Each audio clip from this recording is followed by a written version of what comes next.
প্রয়োজন, আপনার চাওয়ার আগে যিনি প্রয়োজন মিটায়, আপনার প্রয়োজন সম্পূর্ণ করে দেয়, তিনি হচ্ছেন রব্বুল আলামিন। এখন আপনি রবকে চিনলেন, রবের প্রতি আপনি অবিচল অটল থাকবেন। এখন আমার প্রিয় ভাইরা, একান্ত আপনজনেরা আমার, রবের প্রতি অবিচল থাকতে গেলে তো আপনার বিপদ আসবে।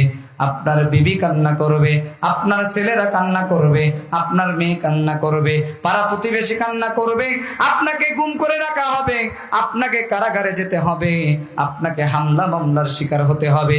একান্ত আপনজনেরা আমার, কথাটা ভালো করে বুঝবেন।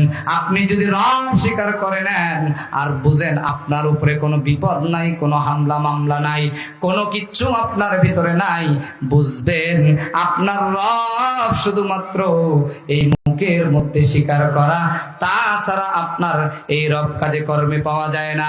আর আপনি যখন রবকে রব বলে স্বীকার করে নিবেন, রবকে রব বলে স্বীকার করে নেওয়ার পরে যখন আপনি দেখবেন আপনার উপরে মামলা আসতেছে, আপনার উপরে জুলুম আসতেছে, আপনার উপরে হামলা হচ্ছে, আপনার বাড়িতে আপনাকে থাকতে দেওয়া হচ্ছে না, এক পর্যায়ে যখন দেখবেন আপনার এই বিনা মামলায় হাতে হ্যান্ডকাপ লাগায়া বছরের পর বছর কারাগারে রাখতেছে, তখন আপনি বুঝে নেবেন যে আপনার মুখে রব স্বীকার করা আর আপনার অবিচল অটল থাকাটার মধ্যে মিলে গিয়েছে।